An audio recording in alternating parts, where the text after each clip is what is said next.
En esta sesión vamos a hablar de una cuestión muy importante que tiene que ver con libertad, economía y futuro.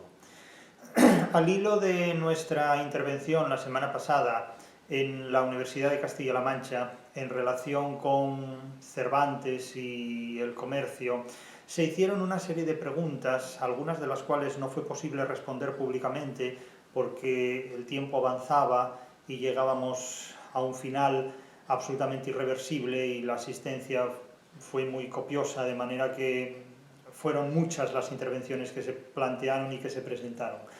Algunas de estas cuestiones vamos a tratar de responderlas en esta sesión, que forma parte de ese ciclo de conferencias, de interpretaciones, de explicaciones del libro de Paolo Prodi sobre la historia del hurto en la historia del comercio europeo, y la intervención que llevamos a cabo la semana pasada en el campus de Toledo, de la Universidad de Castilla-La Mancha, concretamente en la Facultad de Ciencias Jurídicas y Sociales, gracias a la gestión, a la invitación de la profesora de Derecho Mercantil, María Cristina Escribano Gámir.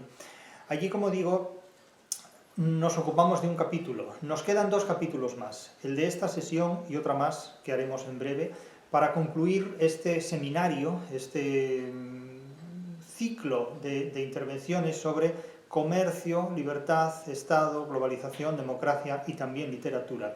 Y aquí, como digo, vamos a responder algunas cuestiones que sugiere Prodi en su libro y que, al hilo de las inquietudes de los tiempos en los que vivimos, muchas de las personas asistentes a aquella conferencia, básicamente milenaristas, si es que les queremos dar una etiqueta generacional para entendernos, es decir, personas interesadas, en definitiva, me planteaban.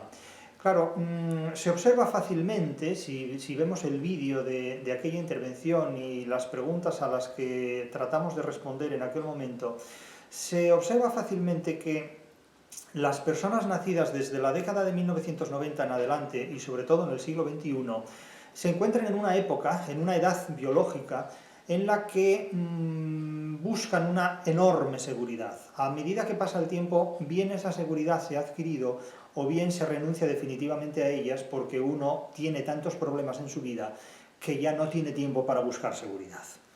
Pero claro, esta es una solución que tiene un desenlace con frecuencia en la consulta de los psicólogos y de los psiquiatras, y esto es precisamente lo que hay que evitar.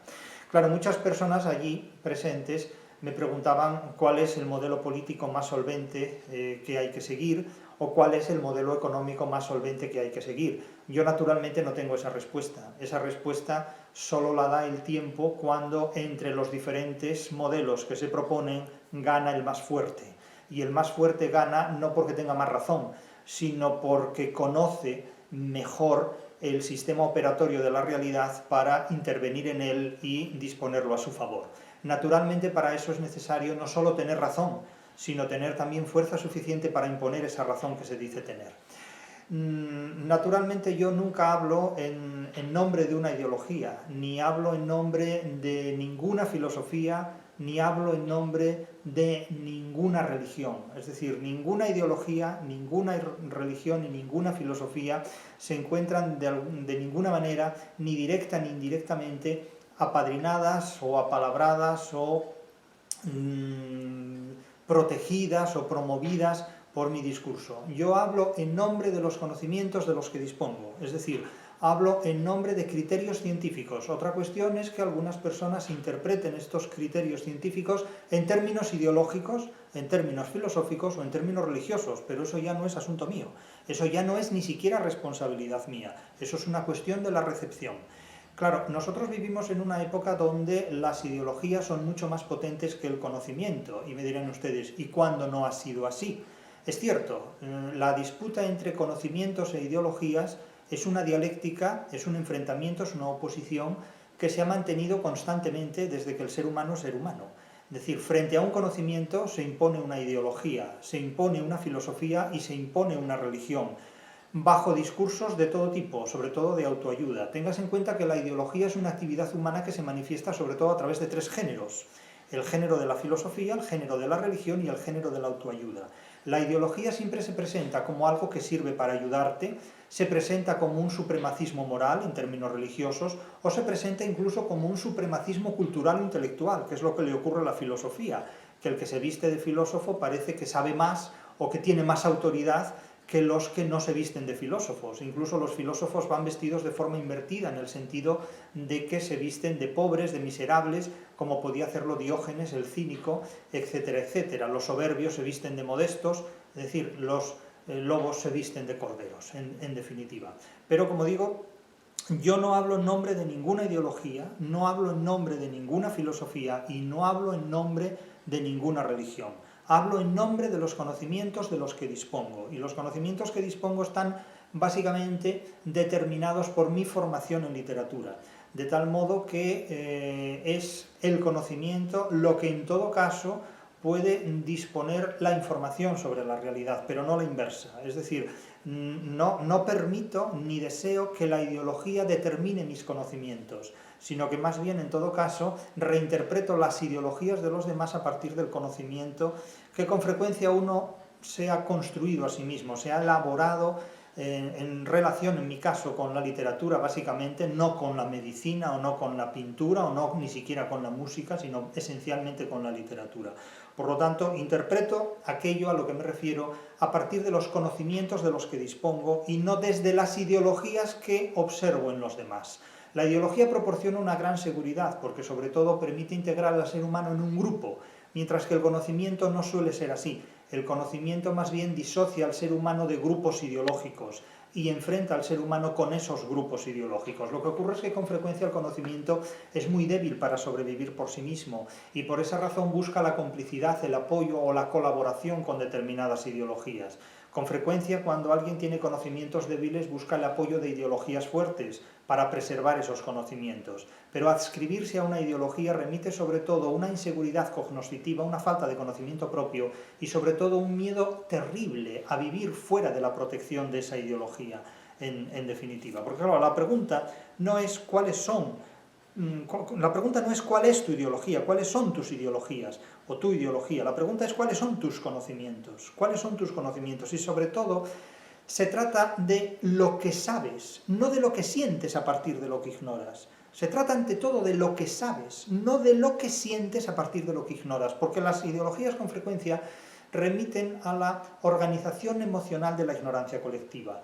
Y en ese protectorado emocional de la ignorancia colectiva se cultivan enorme cantidad de prejuicios, se cultivan enormes prejuicios. Insisto, se trata de lo que sabes, sobre todo de lo que sabes hacer, pero no de lo que sientes a partir de lo que ignoras, porque, insisto, la inteligencia está por encima de las emociones ideológicas y evidentemente está por encima de la organización emocional de esa ignorancia colectiva en la que con frecuencia te han maleducado.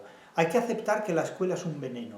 Si esto lo dice Foucault, la gente lo aplaude. Si lo dice otra persona que no sea Foucault, pues pasa desapercibido, simplemente no se entera. Pero el problema es que la escuela de los padres de Foucault no era peor que la escuela de los hijos de Foucault, ¿no? Es decir, que los descendientes de Foucault asisten a una escuela que tiene todo lo peor de las anteriores y mucho más realmente. ¿Por qué? Pues porque básicamente ha sustituido el conocimiento por la ideología. Y me dirán ustedes, ¿y cuándo no ha sido así? Ha sido así siempre, pero hoy más que nunca, porque hoy se legitima la superioridad de la ideología frente al valor crítico del conocimiento. Entonces, en este contexto, enfrentarse a cualquier planteamiento, a cualquier problema, pues requiere un extrañamiento, un distanciamiento frente a las ideologías que ya han intervenido en ese problema. Y depurarlas, limpiarlas, no es algo que compete a la filosofía. La filosofía lo único que hace es maquillarlas de otra manera. La filosofía es una forma excéntrica de ejercer la sofística. Lo único que nos permite depurar las ideologías es el conocimiento científico. La ciencia está muy por encima de la filosofía y está a años luz de lo que la filosofía puede proporcionar. Ya hemos dicho muchas veces que donde hay un avance científico hay un filósofo que lo estropea. Es decir, cuando Homero escribe la Ilíada, viene Platón y pretende expulsar a los poetas de la República. ¿Por qué? Pues porque es un poder muy competitivo con el de la filosofía y muy superior al de la filosofía. Cuando Galileo descubre que el sistema es heliocéntrico y que lo que está en el centro es el Sol, por referencia a nosotros y no la Tierra, viene el cardenal Belarmino y lo estropea, es decir, viene la religión y lo estropea. Cuando Darwin descubre o plantea la evolución de las especies, viene el pietismo y viene la versión más radical del protestantismo y se enfrenta a él y lo estropea. Es decir, cuando Maxwell hace una serie de avances científicos, viene Nietzsche y lo estropea.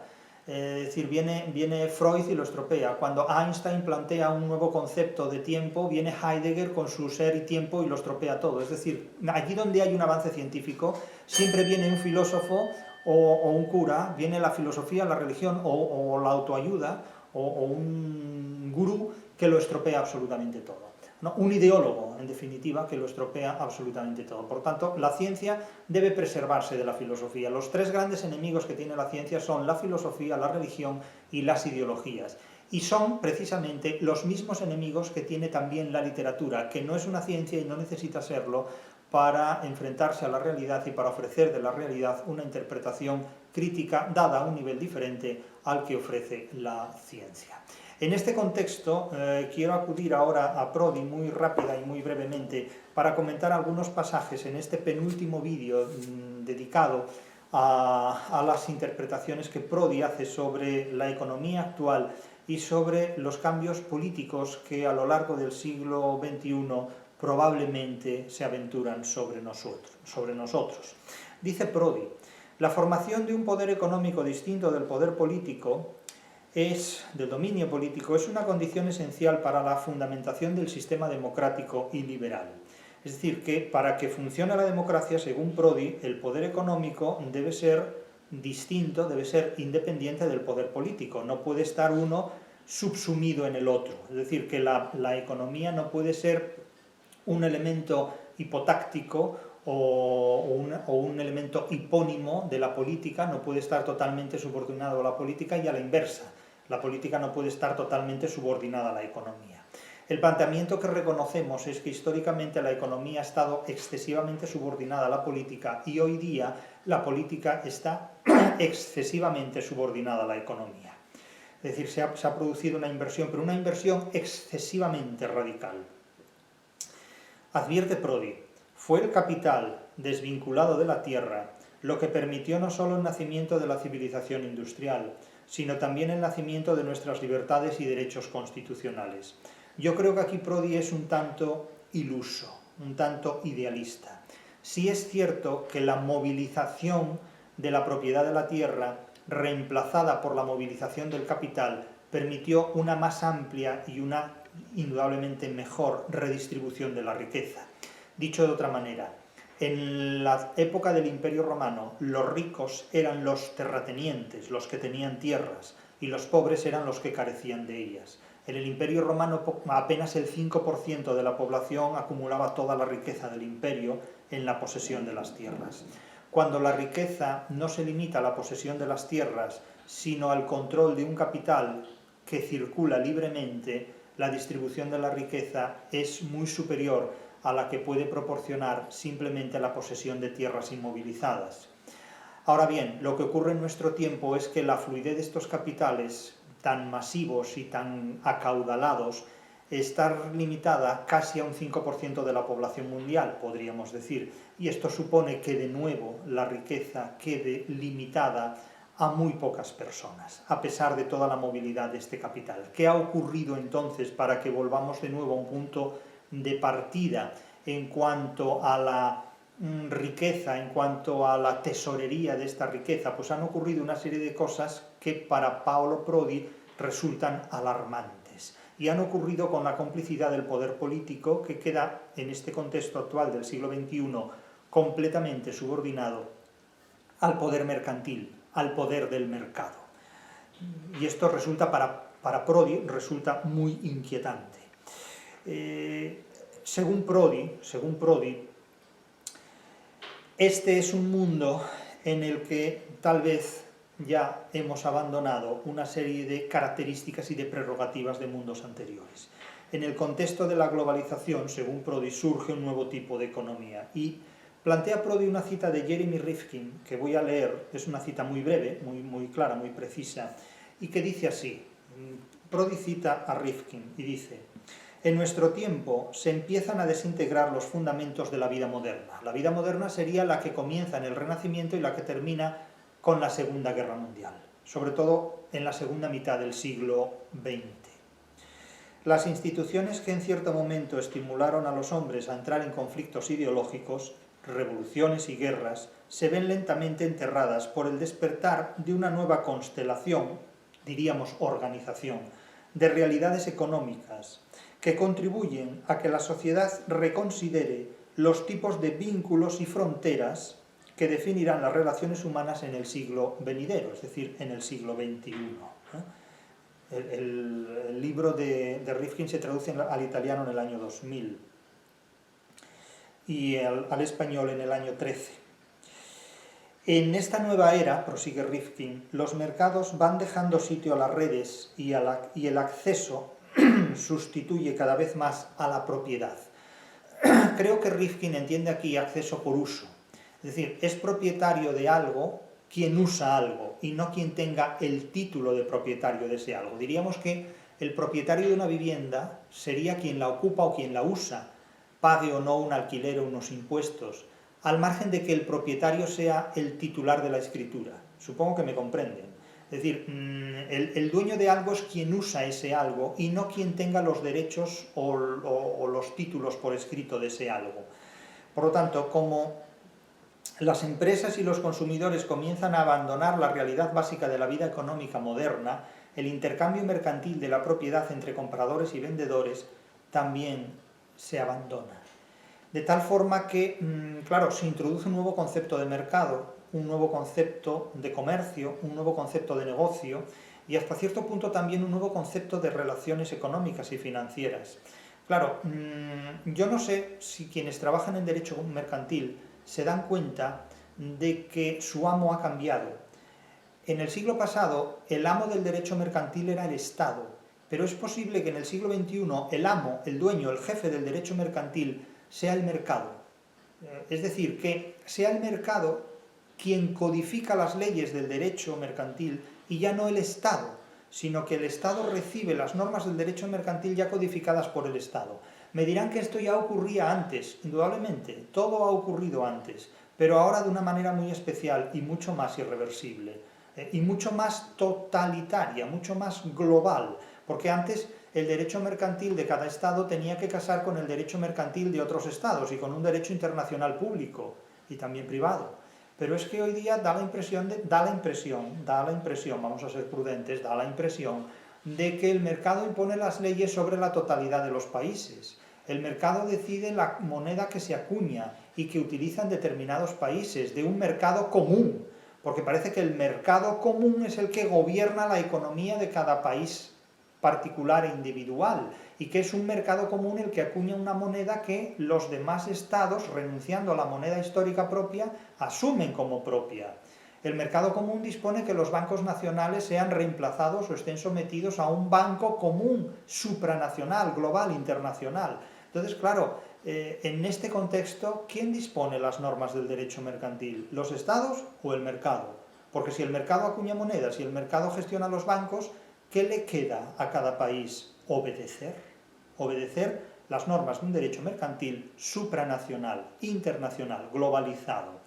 Claro, advierte Prodi, no es posible abordar los problemas de la globalización sin resolver los problemas políticos derivados de la crisis del Estado moderno. Pero es que el Estado moderno está agotado.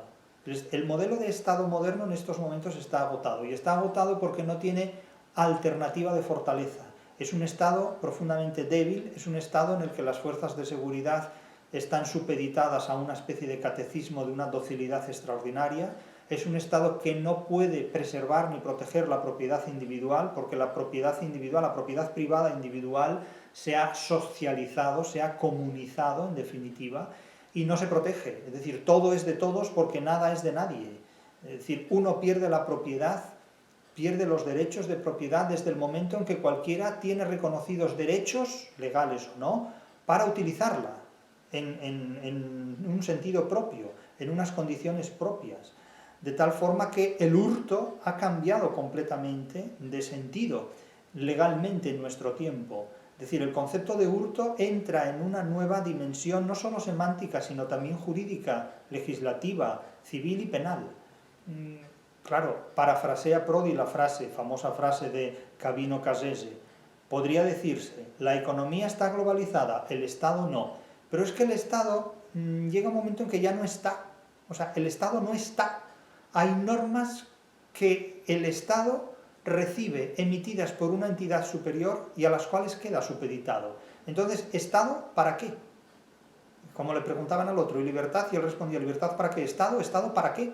¿El Estado para qué? Si ya tenemos estados supranacionales que regulan nuestra vida. Además es que no es posible ninguna revolución frente a esto, o sea, olvídense de todo ello, completamente. Y claro, la globalización implica sobre todo la deslocalización, la desubicación. ¿Dónde está el centro en un mundo global? Pues en todas partes, y en ninguna. Porque lo que está en todas partes no está en ninguna parte. Entonces, ¿qué sentido tiene hablar de fuga de capitales? ¿Fuga de capitales de dónde hacia dónde? Si todo está en todas partes porque nada está en ninguna.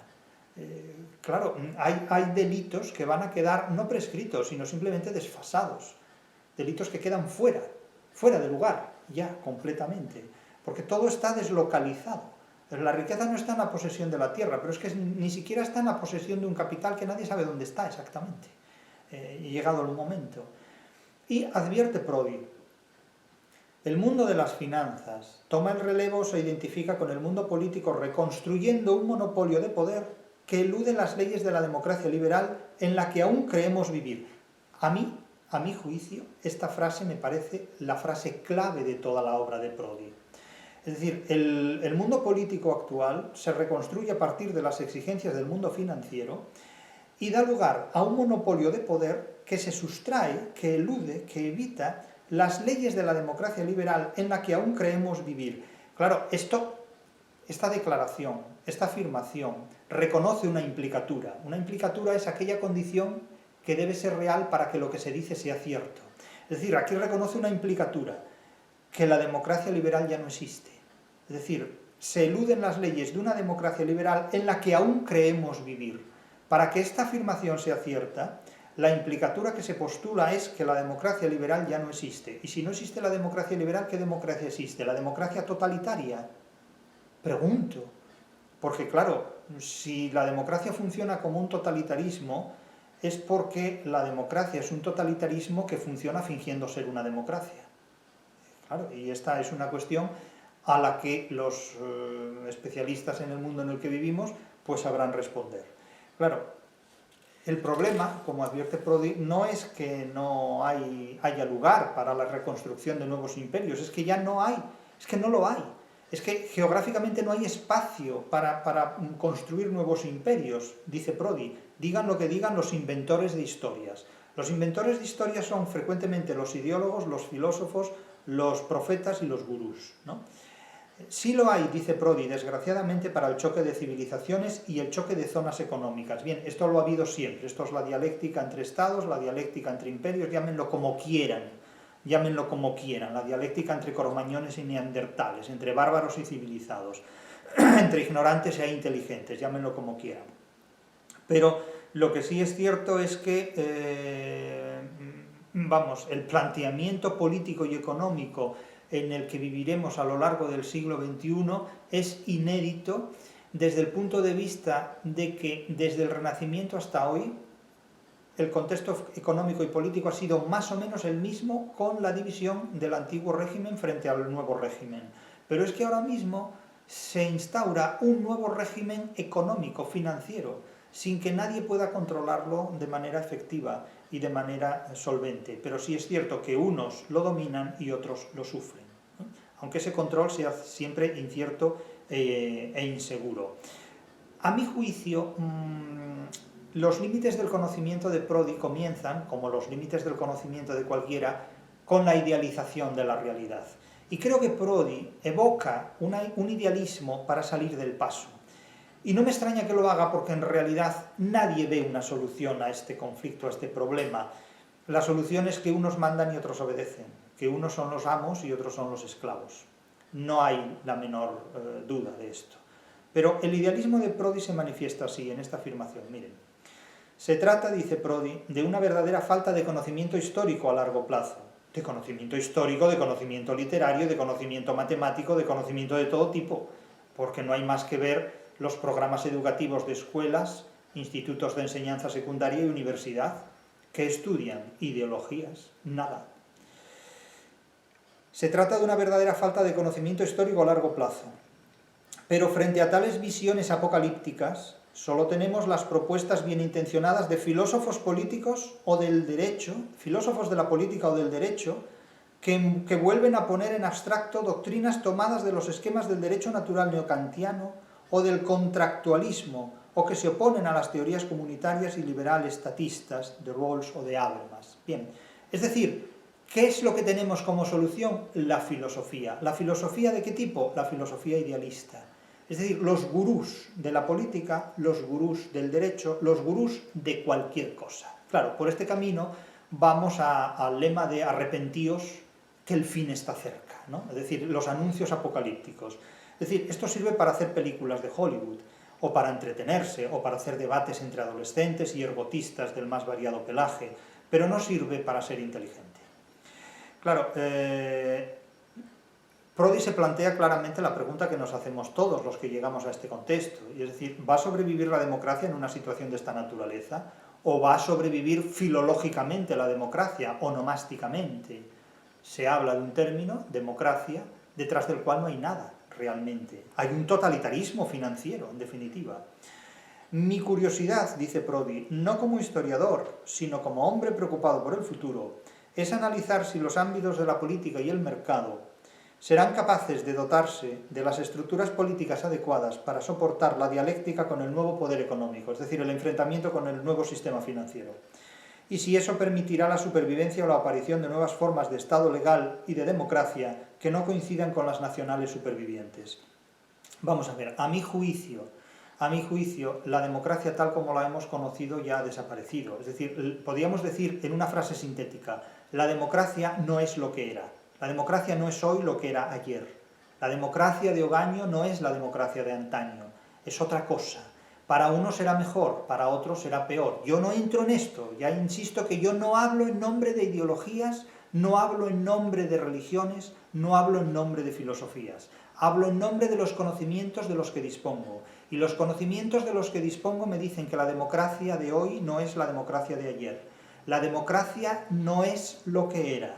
Es otra cosa completamente diferente. ¿Es más democracia la de hoy que la de ayer? En algunos aspectos para alguna gente sí, en otros aspectos para otras personas no. Eso depende de la forma de vida que tenga cada uno, de los conocimientos de los que disponga cada uno, de lo reconfortante que sea la ideología dentro de la cual cada uno ha sido empollado y ha sido desarrollado estructuralmente en la placenta matriz de esa ideología.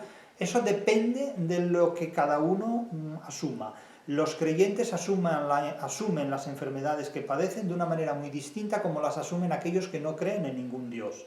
Por lo tanto, estas son cuestiones que ya cuando se adentran en el terreno de lo personal, poco podemos decir más allá de lo que cada uno piensa acerca de sí mismo. Pero insisto que yo no interpreto la realidad desde ideologías, ni desde filosofías, ni desde religiones. La interpreto desde los conocimientos científicos de los que dispongo, sean mejores o peores, sean mayores o menores, pero excluyendo siempre soluciones filosóficas, respuestas religiosas y planteamientos propios de tales o cuales ideologías o de tales o cuales discursos de autoayuda.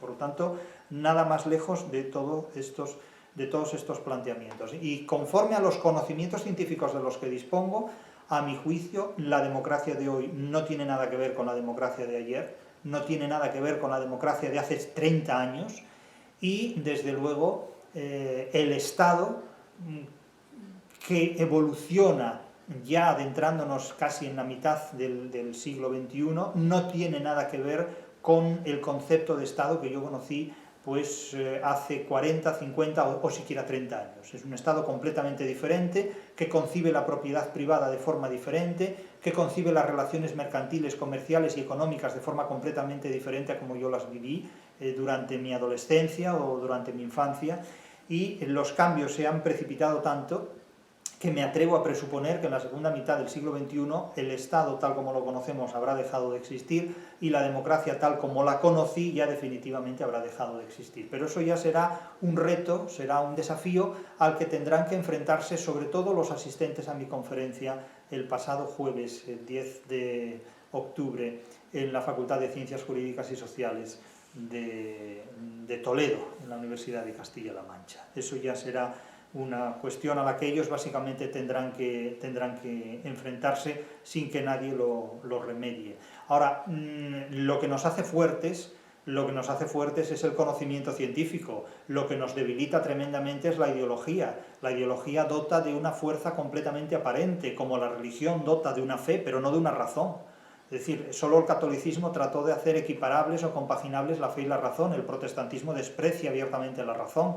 Recuérdese que para Lutero la razón es la mayor de las putas que tiene el diablo, y Lutero identificaba al diablo esencialmente con el Papa romano, con el apóstol de Roma, con el obispo de Roma, ¿no? Con el Papa, en definitiva.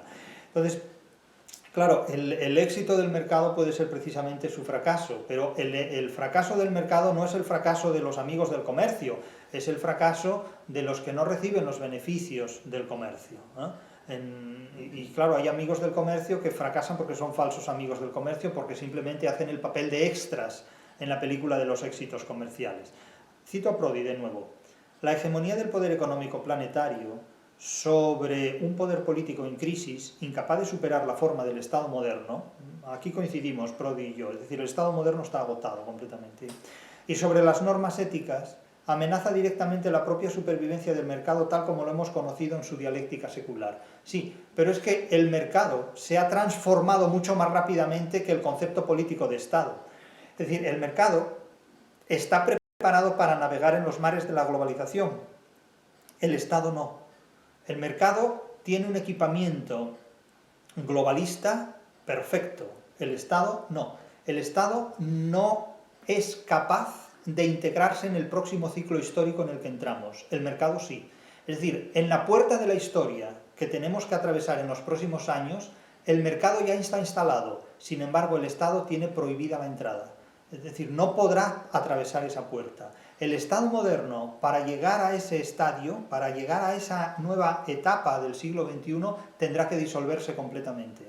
¿Por qué? Pues porque el guardián de esa puerta es el mercado y el mercado se lo exige. No pasarás, en definitiva, es lo que le viene a decir. Si quieres continuar, tendrás que disolverte. Y tendrás que disolverte según las disposiciones, los códigos, las normas y las exigencias que yo, el mercado global, te voy a imponer. Porque ya no te quiero, porque ya no te necesito, y porque te voy a utilizar conforme a mis exigencias, no conforme a tus requerimientos. Entonces, claro, la primera característica es que los derechos del ciudadano se transforman en los derechos del consumidor, y que una constitución y que una democracia se resolverán en la oficina del consumidor, es decir, en una hoja de reclamaciones. El Código Civil será una hoja de reclamaciones y todo lo demás será derecho mercantil, pero un derecho mercantil escrito por el mercado, no por los ciudadanos. La democracia ya no quiere demócratas, quiere consumidores, porque la democracia es una democracia mercantil. Y esto supone que los derechos son los derechos del mercado, no los derechos del ciudadano. Y me dirán ustedes, ¿y esto es malo, esto es bueno? Y yo qué sé. Pero ustedes ¿qué creen? ¿Que yo soy un gurú? Gurús tienen montones de ellos, abran los periódicos, lean la prensa digital, vayan a un expositor de libros y encontrarán un montón de gurús que les dicen cómo hay que ser feliz, cómo hay que vivir, lo que hay que estudiar, lo que tienes que hacer. Yo no me explico, si hay gente que sabe todo acerca de cómo ser perfecto en el mundo, yo no sé por qué hay tanta desgracia. Es decir, si hay tantas personas que saben cómo decirles a los demás cómo ser felices y cómo ser muy guapos y cómo ser muy buenos, yo no sé por qué hay tantos suicidios, por qué la gente lo pasa tan mal, por qué nadie se aclara con nada, por qué los psiquiatras no dan abasto. Es decir, si el mundo es tan perfecto y tan bonito, porque hay tantos gurús que nos explican todos los problemas y todos los problemas quedan resueltos con ellos, yo no sé por qué cada vez todo Dios está peor, pero bueno, en fin, quizás es porque me dedico a leer literatura en lugar de leer la prensa, puede ser. Cito de nuevo a Prodi. Este pluralismo está socavado como la propia democracia, es decir, Prodi acepta en las últimas páginas de su libro que la democracia está completamente socavada. por la tendencia de lo económico a englobar toda la vida humana en un nuevo monopolio de poder. Noten que todo el libro de Prodi en sus páginas finales es una parastasis, una conmoración, es decir, repetir lo mismo con palabras diferentes. Y lo mismo es, el Estado está destruido y con él la democracia. Y lo que viene enfrente, lo que viene a continuación, es un monopolio del poder económico que no negocia con nada más que con aquello que le dé la razón. No hay oposición, claro, si no hay oposición no hay democracia. El concepto mismo de hurto cambia radicalmente, mientras que en la Edad Moderna era principalmente una violación de las reglas del mercado, y en los 2 últimos siglos de la era industrial era principalmente la explotación del trabajo del asalariado, ahora tiene que ajustarse a realidades totalmente nuevas. Claro, realidades totalmente nuevas son la radicalización de las 2 que acabamos de apuntar y una más, que es la supresión de la propiedad privada. Nada es de nadie porque todo es de todos, pero ¿quién lo gestiona? ¿Quién lo gestiona? Los amigos del comercio. Y se vende el co-living, se vende la posibilidad de compartir váter entre 20 personas, de compartir cama con quien no conoces. Y eso se vende como la felicidad consagrada y conseguida. Bueno, pues nada, el monopolio de lo económico suplanta la pluralidad política. La diversidad de la democracia queda monopolizada por un totalitarismo económico. Bueno, allá cada cual. ¿Qué hace en este contexto? Pues una estructura como la que yo más conozco laboralmente. ¿Qué hace la universidad? Nada. ¿La universidad qué hace? Obedecer. Es la primera institución que obedece todos estos cambios. Con la implantación del programa de Bolonia, la universidad ha perdido los últimos resquicios de autonomía de que disponía. Pero muy hermosamente, muy gratamente, muy líricamente, muy eficazmente. ¿Por qué razón? Porque se ha dicho: la universidad tiene que unirse a la empresa. La universidad ya no ha de servir al Estado. Nótese lo importante que es esto, La universidad ya no ha de servir al Estado. Primero sirvió la Iglesia, las escolanías universitarias, los escolásticos, las escuelas universitarias, las escuelas catedralicias. Primero sirvió la Iglesia, la teología. Después sirvió al Estado. Ahora la universidad debe servir al comercio. Pero claro, esto es desnaturalizar la esencia de la universidad, porque la universidad es, por naturaleza, una institución parásita. Una institución parásita en tanto que no genera dinero, sino que lo exige. Exige dinero a la institución eclesiástica y exige dinero a la institución estatal para formar saberes que no siempre responden al mercado. De tal manera que si la universidad se subordina al mercado y no al Estado, pues la universidad va a perder un montón de organización de saberes que no resultan relevantemente mercantiles o económicamente productivos. Bien, esta es la universidad por la que se ha apostado desde la entrada en vigor del programa de Bolonia. A unos les parecerá muy bien, a otros no les parecerá tan bien. Pero no importa en absoluto porque esto ya es un hecho que funciona y se ha planteado. Por lo tanto, claro, se buscan prácticas en empresas para filólogos.